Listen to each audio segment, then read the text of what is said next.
Hey, this is LOA Today, the Law of Attraction show.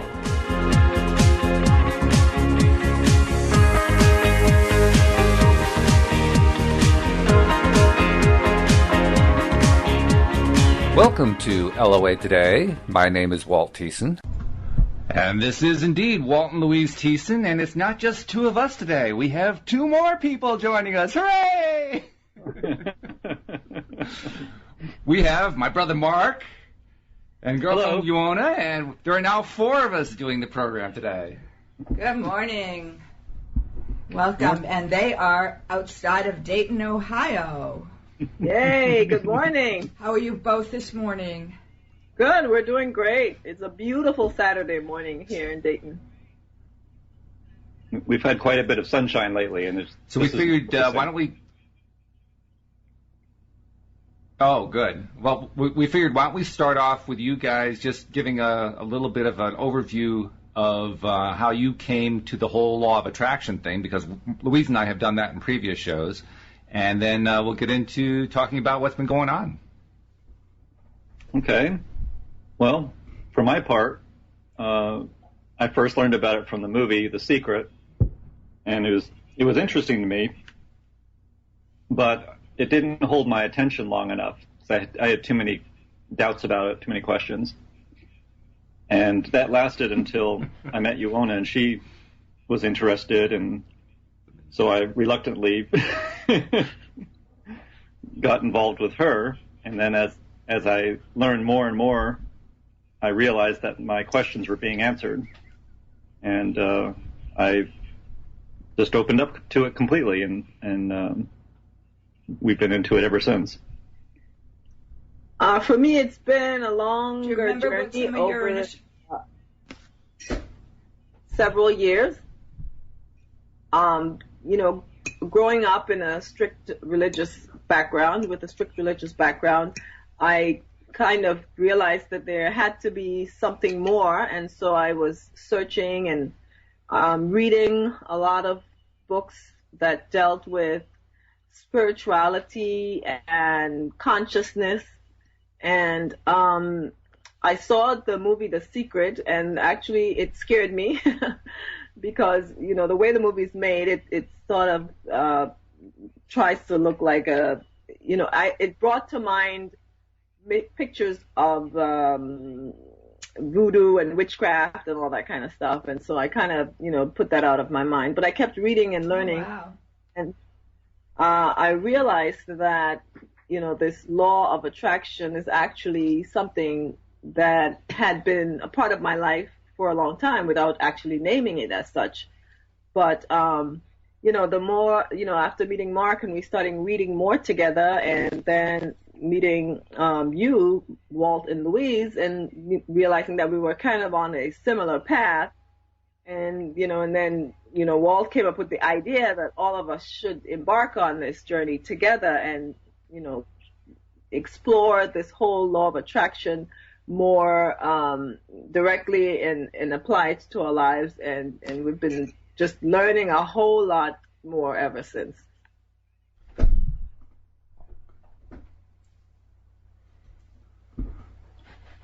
Well, that's pretty cool. Can you talk a little bit about some of the things we've talked about recently, particularly regarding your research? Why don't you tell everybody first, what your academic background is, and then let's get into a little bit about what you've been discovering about how brain chemistry plays in all this, because I think that's a pretty fascinating subject all by itself. Yeah, so I have a background in biochemistry, and I'm currently pursuing a PhD in biomedical sciences. But in addition to that, I have always read quite a bit in the field of, biology and in particular neurology. And so one of the books that I read several years ago was Candace Pert, her book, Molecules of Emotion, where she gave concrete evidence to the fact that, when we are experiencing a particular emotion or a feeling, there are chemical molecules that are associated with those feelings. but more importantly, that we do have some power or ability to control the molecules of emotions that are flowing through our body. And it gave proof to what we've been reading about when we read in Law of Attraction, that thoughts are things. And I realized that, the thoughts that you think are actually associated with physical things, physical molecules that are flowing through your body. And so when you are thinking, when you're feeling depressed and you're thinking negatively, there are molecules that are associated, and they've identified specific molecules, the molecules of stress, like cortisol and adrenaline that are flowing through your body. And conversely, when you're thinking happy thoughts, that there are happy molecules, happy hormones that are flowing through your body that is causing you to feel this way. And so you can decide on how you want to feel and what molecules are flowing through your body. And, this whole field is so fascinating, because now that we have accepted it as science, they're now exploring it more and more and learning so much more about how the brain works and what's going on when we are feeling and thinking certain things, and how we can actually use this information to take more control of our lives and just to be more conscious of what we do, what we say, how we feel, how we think, or how we let situations affect the way we think and feel. It's so fascinating that they can bring it to that level. And I think I remember when we talked back several months ago, you talked about how quickly that chemical change occurs. Can you speak more about that today?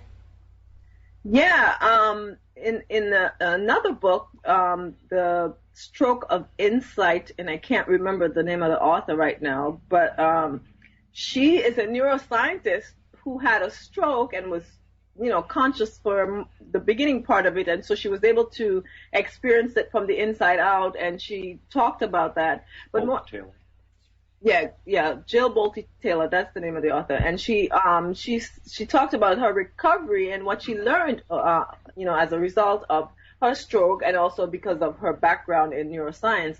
And she realized that, when you have a thought and it generates an emotion and chemicals are released, she said that it takes about 90 seconds for those chemicals to course through your system. And if you are feeling the feeling for longer, it means that you're actually generating the release of those chemicals every 90 seconds. So according to her, it takes about 90 seconds to change how you feel and change the chemicals that are flowing through your body. Wow. Yeah, it is pretty amazing. So when you feel bad and you think you're feeling bad for a long time, you're actually pressing that button every 90 seconds. And more importantly, every 90 seconds you have the opportunity to actually turn it off and switch it to something different. In fact, switch it to something better, because we are definitely the ones in charge of it. It's not something external to us or outside of our power. And that's what I was intrigued by when we talked originally, because when we've talked about LOA in the broader sense, it keeps coming back to personal responsibility. You're responsible, or each of us is responsible for our thoughts and our feelings, and that the biochemistry changes so quickly that, again, with responsibility, we can change what we're thinking about. It will change how we're feeling, and it's perpetuating. So the more we feel or think good thoughts and feel happy and joy, the more the positive chemicals or molecules are released to perpetuate us in that direction. And I just find that so intriguing and empowering, because I can control how I feel. Yes. Biochemically, not just,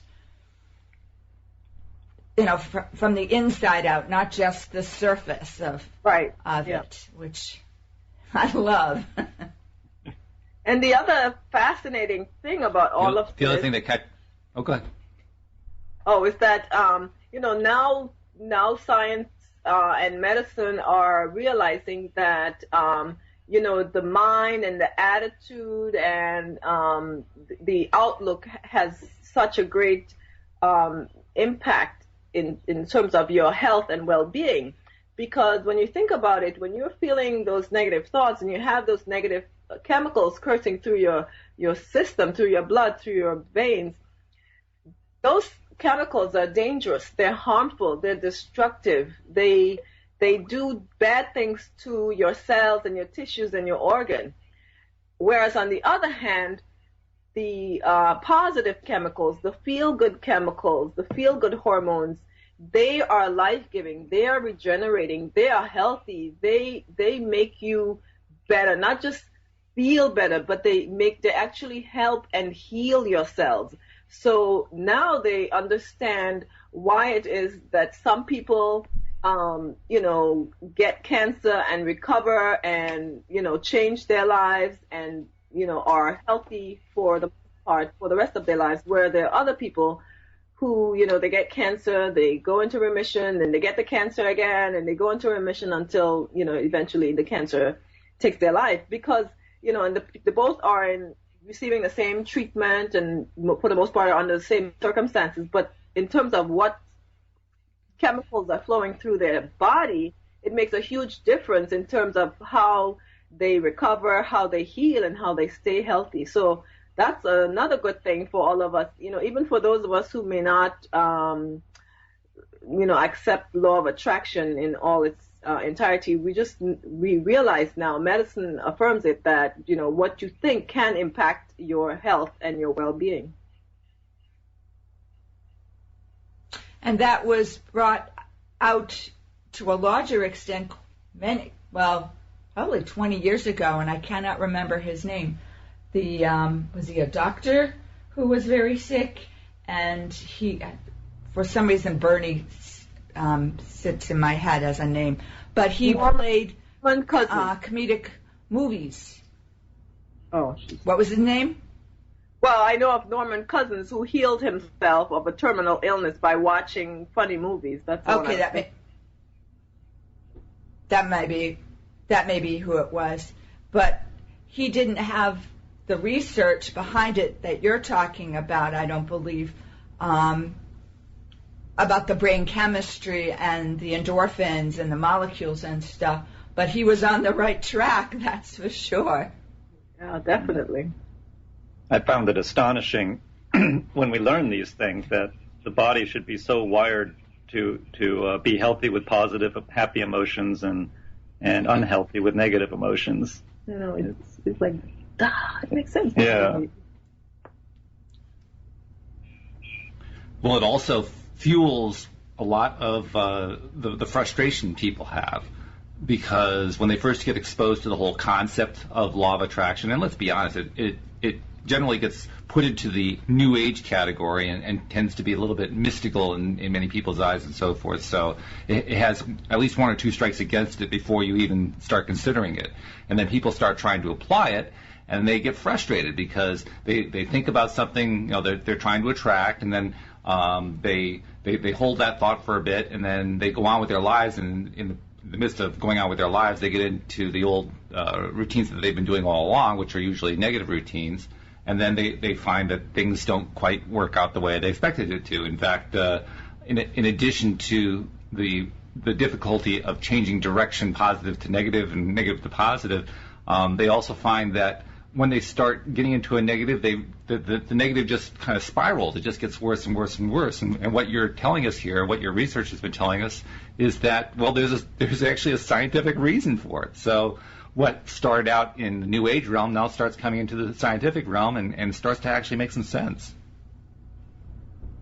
Yeah, for me, that was one of the things that was quite amazing because, at first thinking that law of attraction was kind of new agey, but I realized that, from my religious upbringing, that it's actually the basis of the teachings in the Bible. Specifically, there's a verse in Proverbs that says, "A merry heart doeth good like a medicine. And that's just one of the texts that teaches that same thing. So when you are happy and merry and you're feeling good, you're actually, it's like taking medicine. You're healing yourself. And so I realized that law of attraction is not new age. It's actually old age. Just somehow it got lost along the way. And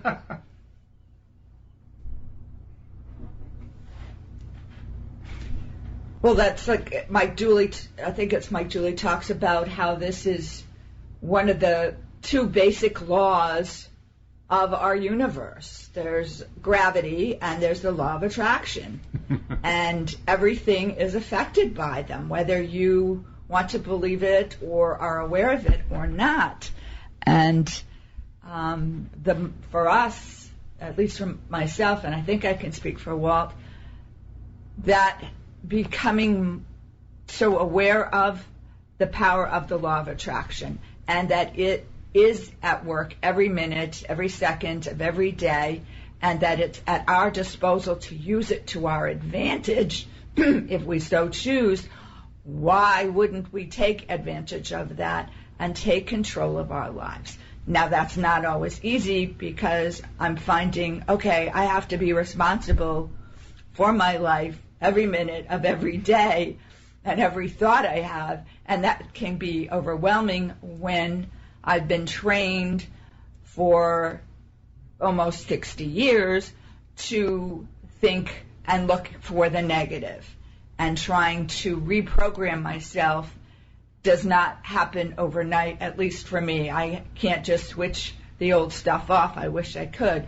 but it's a process that presents some resistance from me because it's work. It's work to reprogram my way of thinking. Unfortunately, most of that resistance that we experience, we can overcome it through a very simple tool in that, like you say, it's hard to monitor all the thoughts. But fortunately, the other half of the equation in terms of what we put into this is the thoughts and the emotions. And emotions are a lot easier to monitor, if you will. So just by paying attention to, am I in a good mood, am I in a bad mood, just that one little indicator is enough to kind of cue us as to when we're on the right track, on the wrong track. And at that point, it's just a question of, kind of developing the discipline, if you will, getting oneself into the mode of every time I feel that negative vibe going on, recognize it and just find some way to turn it into a positive vibe. So while it's a challenge, it's also an opportunity, and that's kind of what we're always struggling with, trying to realize it's an opportunity. Well, and you've done that with music, and so many of us have grown up with music as a part of our lives. And I know growing up in the 70s, I don't listen to 70s music anymore because it's so depressing. The tempo of the music, the messages of the music. I'm much more into the music of the 80s because it's upbeat. The messages may be as depressing as the ones in the 70s, but at least the tempo of the music is upbeat. It makes me want to move my feet. It makes me feel better and feel happy. So that's one way, a quick way to shift emotions is through what we listen to musically. Oh, yeah. In fact, when we're getting ready to do something, you usually turn on the 80s station so that we can have 80s music playing just to get the energy level up. Oh, especially when I'm cooking and cleaning in the house, yeah. How about you guys? How does music affect your lives?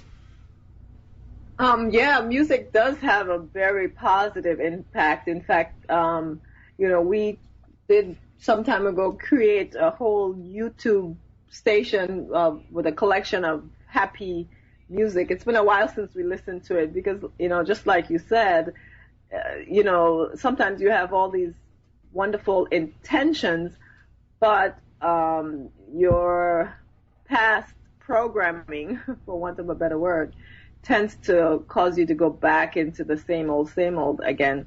But I know for me, one of the things that has had, been really helpful recently is the whole issue of gratitude. And it keeps coming up in my life over and over and over again. I will learn how wonderful and powerful gratitude is, and I'll practice it for a while, and then I'll forget.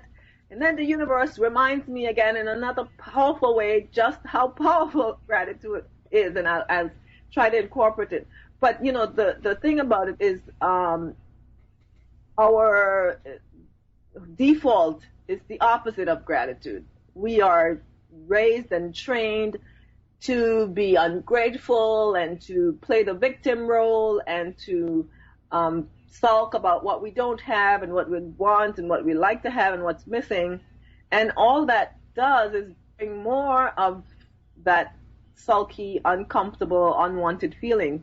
But gratitude, when you feel gratitude and you express it and it really radiates from you, then you're actually changing the firing in your neurons. You're changing the firing in the circuitry in your brain, and it's completely different from what goes on otherwise. But if you do it often enough, you build new circuits such that the feeling of gratitude becomes a part of your life. And when gratitude becomes a part of your life, you will automatically just be aware of more and more reasons to be grateful, and things will happen to you, and you will attract things, and you will bring things into your life that will cause that feeling of gratitude to grow and to be a recurrent theme in your life. And I think that's the basis of what we all want. You know, we talk about all the material things that we'd like to have, but behind all of that is the feeling comes having things. And if you start with the feelings and get there with the feelings, then the physical reality is only a matter of time. And so I am desperately trying, even at times when I, something happened that I don't want, and it's like, I try, okay, let me think about what I'm grateful for. And sometimes it's just the trees outside in the yard because I can't think of anything else right now. But it does help to change. And I know it's changing the chemicals that are running through my veins and changing, so much more. So I really, I'm really grateful for gratitude.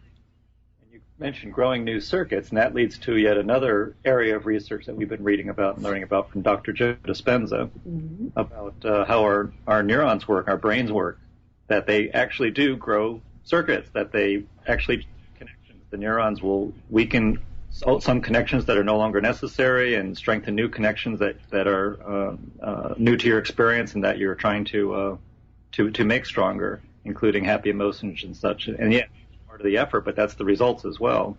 I always thought that was just a metaphor, Oh yeah, you got new wires in your brain, ha ha ha. Like, oh my gosh, it's actually true. Work, yes, it's true. Research has proven it. We can see, under the microscope, you can see the neurons breaking the old connections and searching for new ones. And then when the new ones are formed, you can see how that strengthened and reinforced by, the thoughts. And that's why the more we find the good thoughts, the stronger we make those circuits in our brains, and we actually weaken the other ones. One thing that we're doing with this show that we haven't done before is we are connecting to you guys via a Skype phone call, which is an exciting thing. It's also been a challenge because as I've been trying to make this technology work, I've run into challenge after challenge after challenge. One of those challenges is that there is a latency, a delay that happens when we talk, and then when you talk, it works out to about a 4-second delay. So listeners, if you're wondering why sometimes there's silence and so forth, that's why. Also, Mark and Uohna, I want to urge you can actually move your microphone a little bit away from you, because what is happening is your voices are so excited that you start actually clipping the microphone, meaning that you push it past maximum volume, and so your computer tries to compensate by reducing the volume and then bringing it back up. The net result is your volume disappears, and then all of a sudden you come back, and then you disappear and come back. So just keep it a little bit further away. We should be good. Okay. Walt, Walt brought to me the issue of gratitude this past week, and I'd like you, if you would, Walt, to talk about what your struggle was and what you came up with regarding gratitude. Yeah. For a long time, I have been frustrated by the concept of gratitude.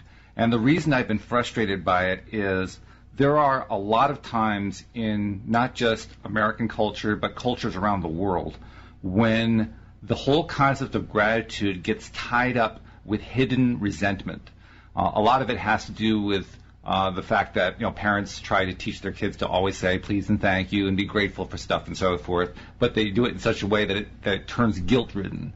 And as a result, there is this sort of a negative tinge to it that has always bothered me.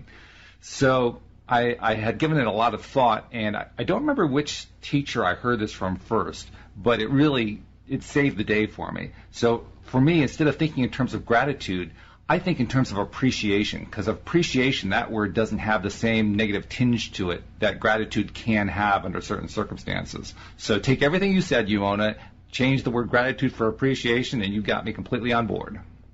Well, as you were talking, I was realizing in my own upbringing, we were taught to be grateful for, it was used as a tool to guilt us for wanting something.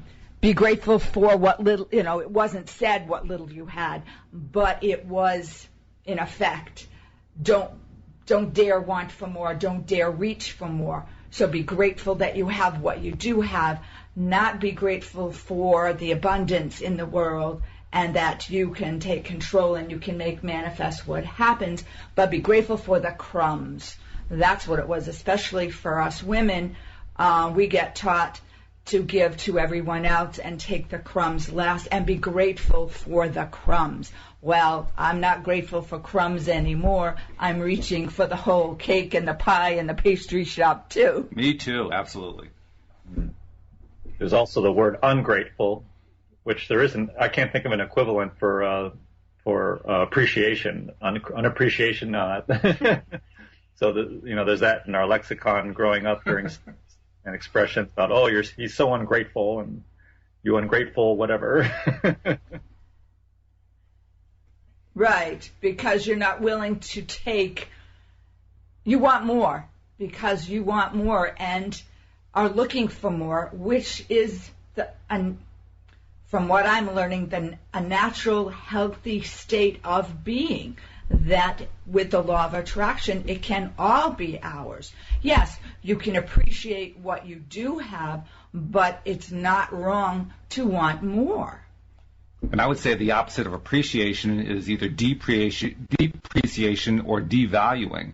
And if you look at it that way, especially the word devaluing, you realize the last thing you want to do is devalue what's most important to you in your life. Yeah. And I find it easier to be appreciative for what I have and still look for more. There isn't the guilt tied into it at all for me.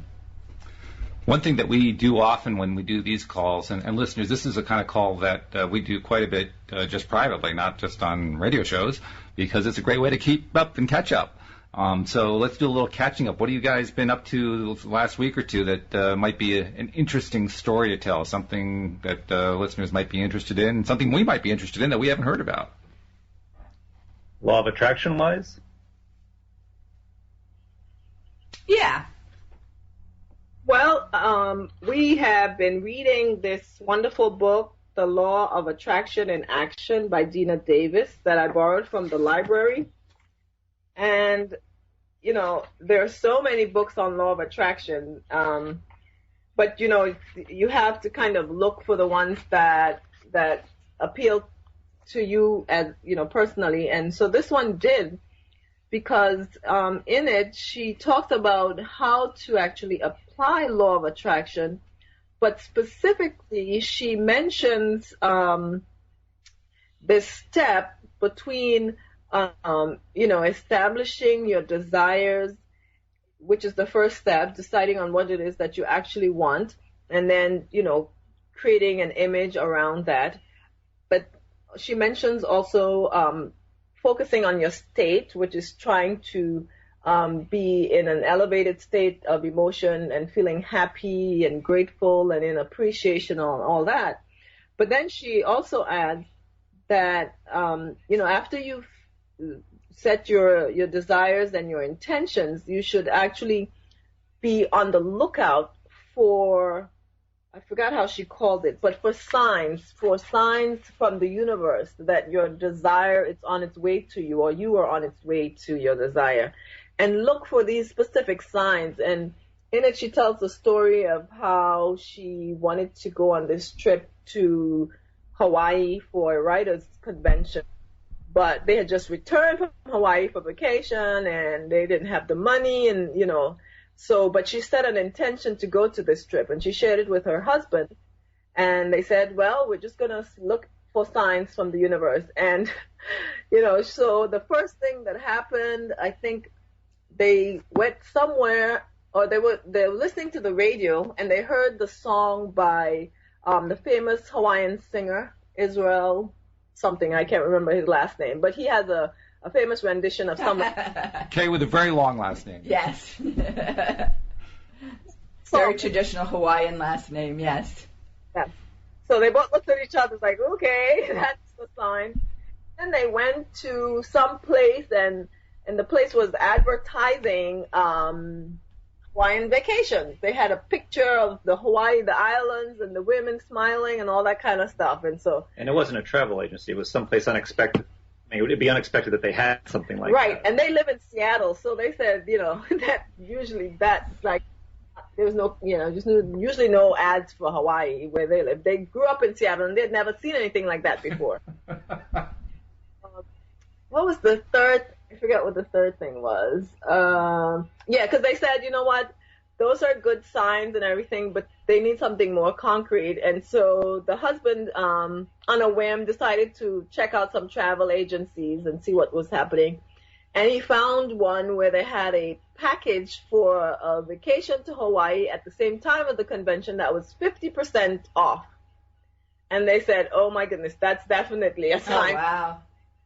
And so they a couple of days later, she had a speaking engagement, and she had written another book before this. And so they went to the engagement all jazzed and buzzed about going to Hawaii, and they were so excited that, they had a wonderful time at the speaking engagement, and they interacted with everybody, and it was such a, well received that, people came up afterwards and bought a lot of her books. And when they added up all the money that she had made that very day, it was the exact amount that they needed for the trip to Hawaii.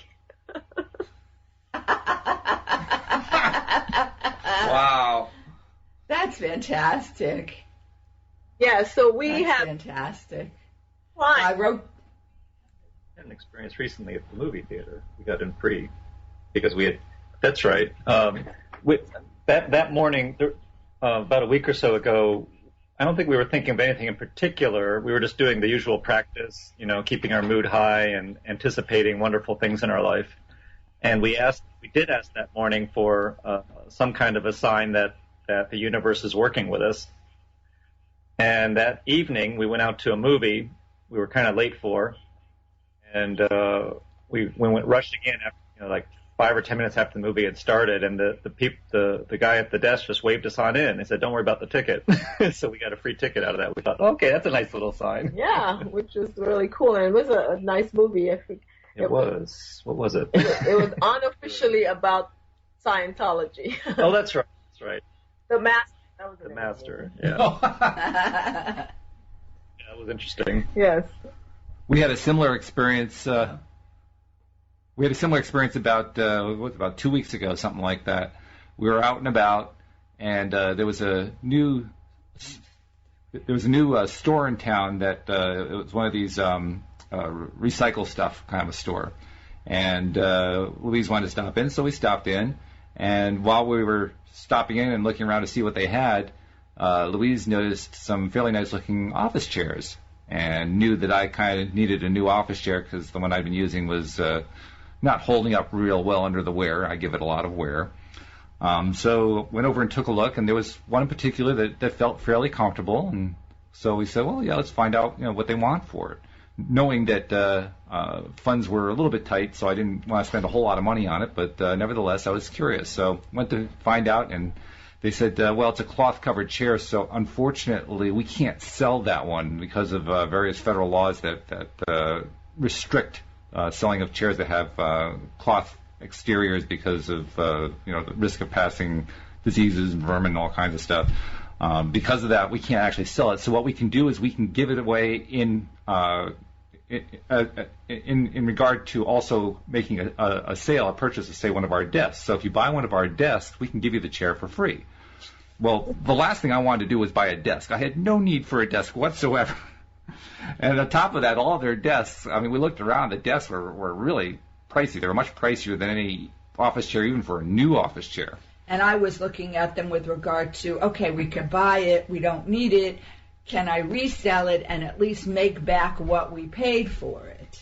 Absolutely. And then I was looking at the desks that they did have. I saw one really old one that looked like it might be promising.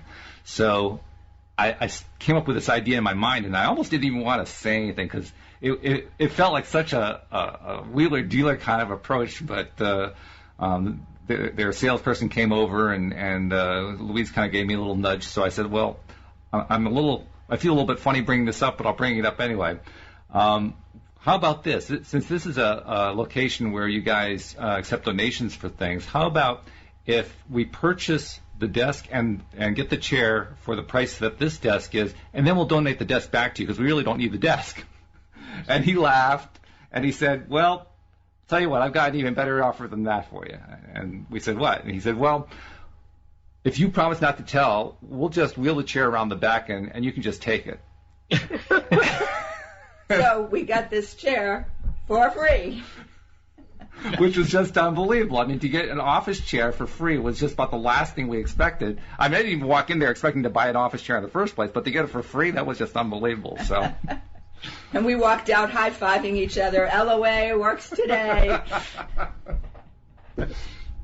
Wow, so that was great. Well, I think prior to that, we had been for a walk, and we were talking about LOA, and we were working on getting our, I don't know, were we playing our ABC game or something? We were getting our attitude up and appreciative and feeling good. So when we walked into this store, we were in a positive frame of mind, not thinking about freebies, but we were certainly good receptors for positivity. Yeah, absolutely.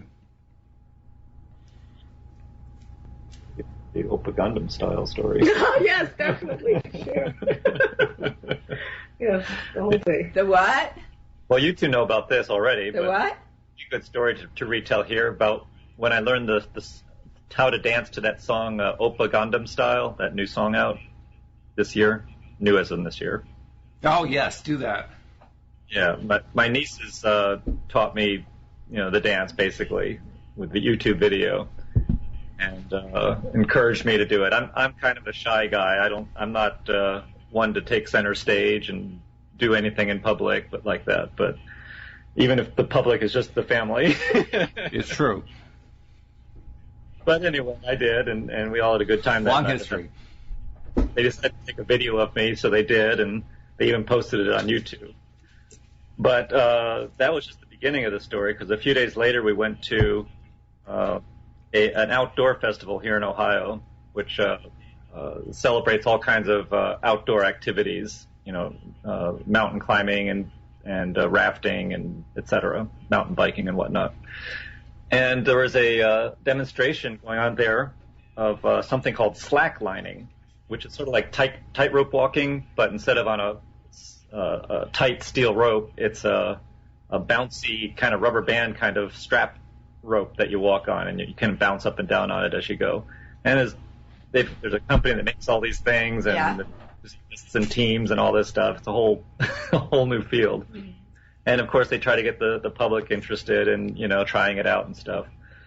But they had a big long demonstration with a competition amongst the best slackliners in the country. And they had a little intermission at one point, and they were also giving things away, throwing things out to the crowd, T-shirts and such. But they had an indoor slackline that they were going to give away, and they said, okay, one of our people here likes the song Oppa Gangnam Style, so we're going to play that, and we're going to invite the audience up here, and the best dancers or best dancer will win this indoor slackline thing, which is worth a few $100s. Well, I was yeah, there maybe a couple kids who didn't know it. Yes. And it was kind of fun because I strongly encouraged by my family before I would go up. I was like, go, you can do it. But this was, I think, partly LOA and partly overcoming my fears of doing something silly and getting attention in public. But that's exactly what I did. Because that very day he had been saying how, he's learning all this stuff. He feels like it's not having any impact on him. He's not changing. That's right. That's right. He wants to be more, courageous and brave, and he wants to be different. So, and the universe hurt.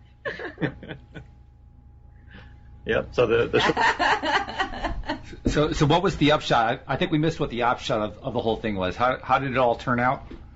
Well, I won the prize.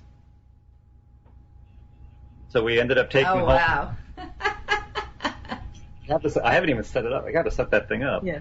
You know what, Walt? I'm going to send you the little clip that somebody in the audience recorded and shared it with us of him dancing this thing, and I want you to put it on the LOA Today website. Oh, cool. Well, I saw the one that the girls did of you and Mark, and knowing you as I do, I was so shocked because you are quite reserved. And not just, the dance is funny, your costume was funny, but knowing that it was you doing it was just hysterical. I loved it. And plus watching KK and you and Rihanna,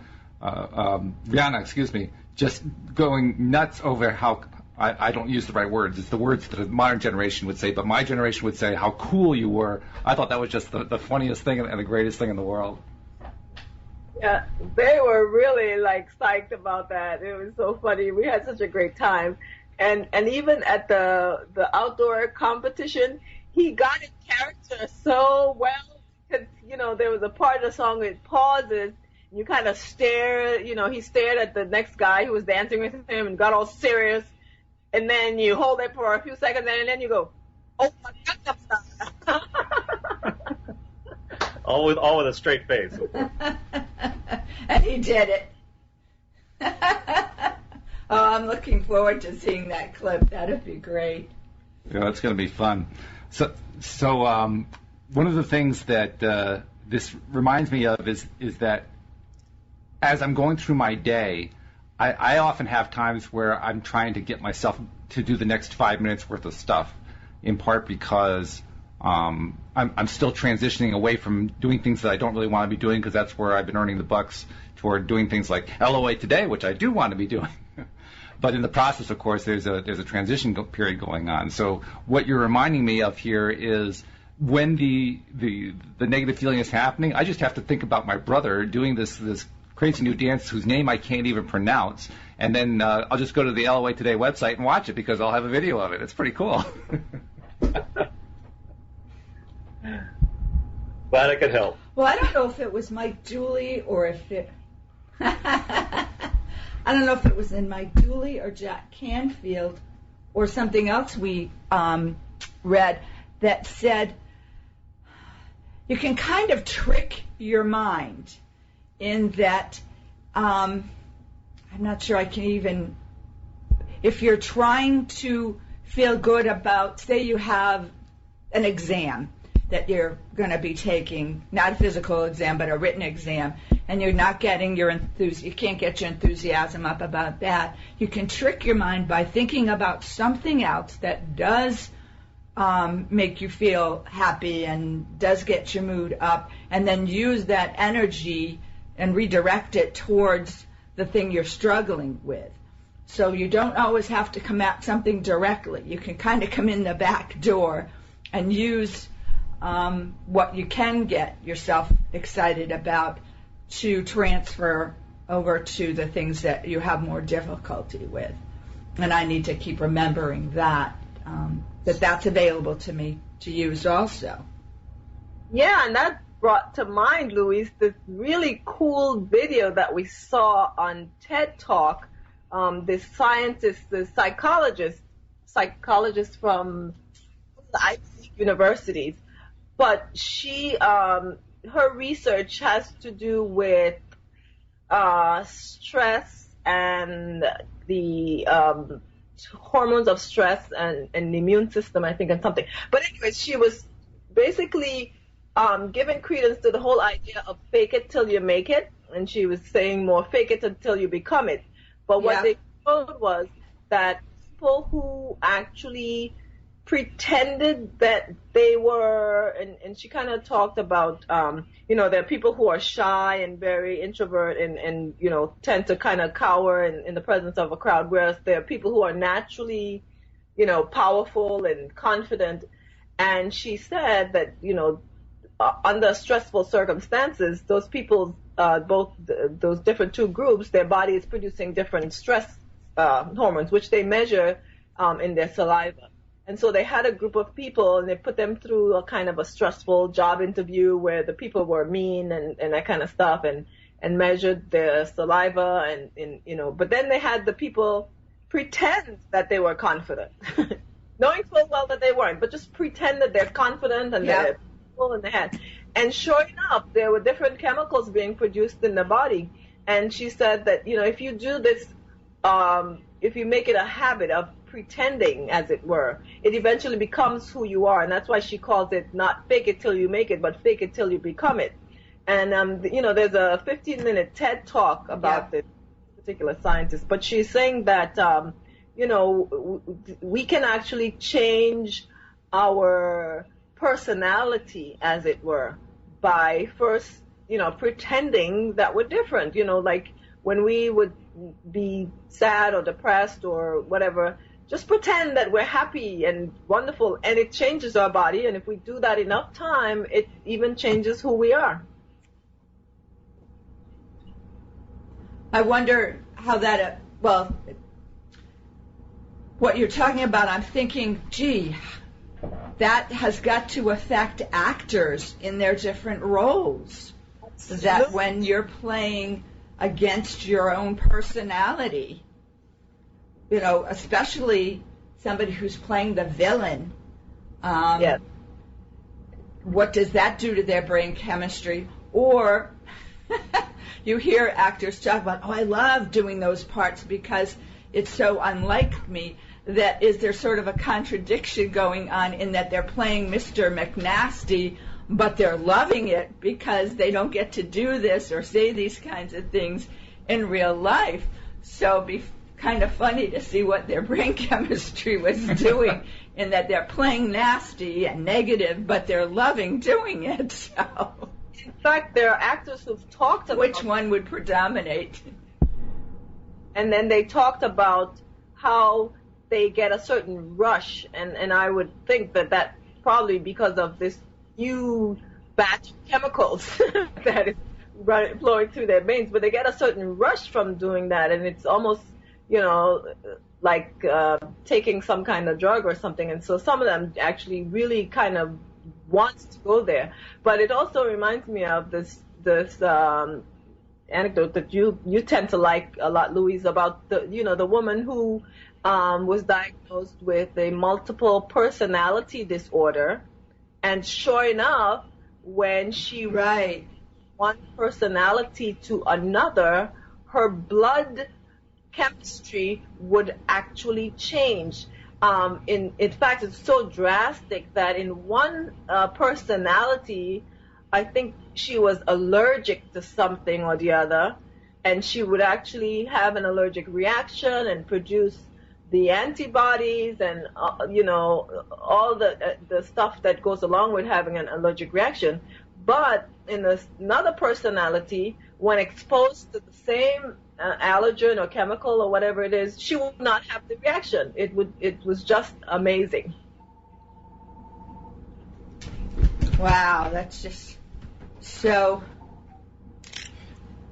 It's almost mind-boggling, and it really speaks to the skeptics that say, oh, that multiple personalities don't really exist. The person's just play acting. They're faking it. But when it's pretty hard to fake your blood chemistry and an allergic reaction. That's pretty cool. That's pretty cool. I'm wondering, one other thought along the same line. You want to? I don't know if I'm kind of putting you on the spot here, but I thought I'd bring it up anyway. And if you don't want to talk about it, we don't have to. But when you guys were visiting us earlier this year, there was a moment where you were dealing with your studies for your PhD, and you were having a little trouble with that, and you had sort of a breakthrough. I was wondering if you might be willing to talk about what that breakthrough was, because a lot of people, I'm sure, can relate to dealing with uncomfortable situations in their life and their work and their school studies, whatever it might be, and looking for ways to break through when things are running difficult. I just thought that'd be a good example, and see if you'd like to talk about it. Funny enough, as soon as you brought it up, you changed my chemistry.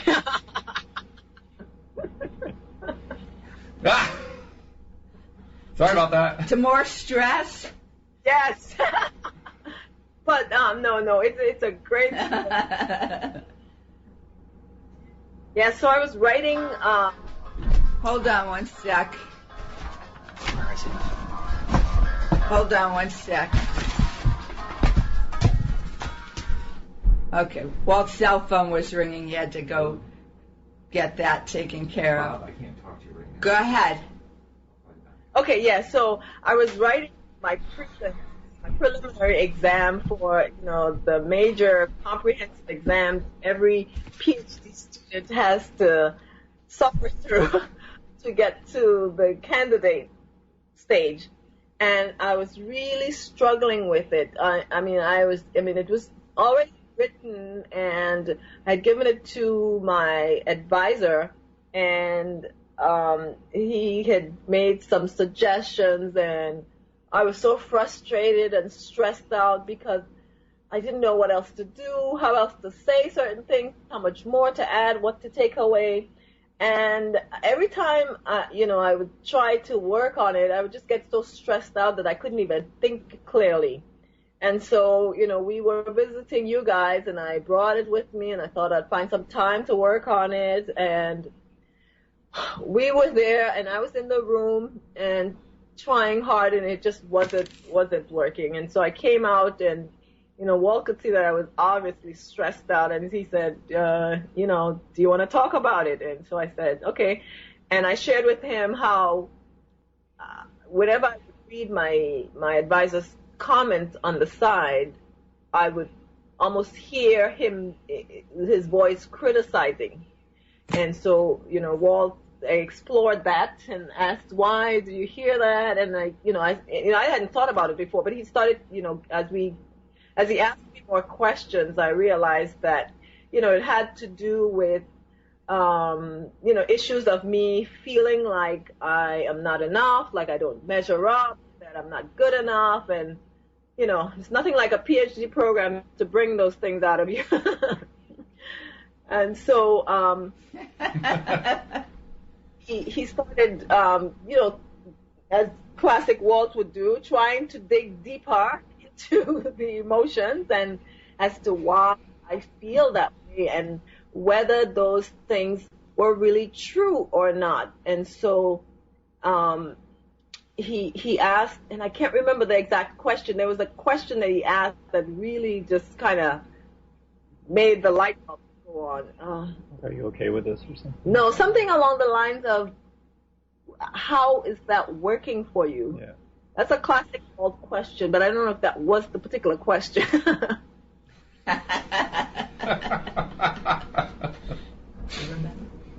I don't really remember what the question was that I asked, but it was along that line. Like you say, I was basically trying to get you to delve deeper, not so much me to delve deeper, but you to delve into what was blocking you and faced directly how bad it was. And when you finally brought it to the surface and realized that it wasn't so bad after all, you were able to break through really, really easily. what the question is.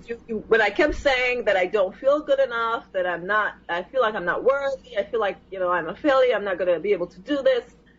And you asked simply, but is that true? And when you asked that, I realized, no, it's not. So where's this voice that's coming from that's telling me this over and over? And it seems to be the only voice that I can hear. But when you asked me, is that true? There was another voice that said resoundingly, no, not at all. And that's when the realized that there was this part of me that, whether you call it ego or past programming or whatever it is, that was so afraid of me successfully, moving past this obstacle, because it would mean new challenges and new experiences, and you know how scary that is to certain aspects of your personality. And I realized, you know what, that is such, excuse my French, but BS, that was so not true at all. And the minute I realized that, I was able to go back into my room and work all of the issues and get the paper typed, because every time the feeling of inadequacy would come up, I would smile and say, ha, but that's not true. That's such a great feeling, too. Oh.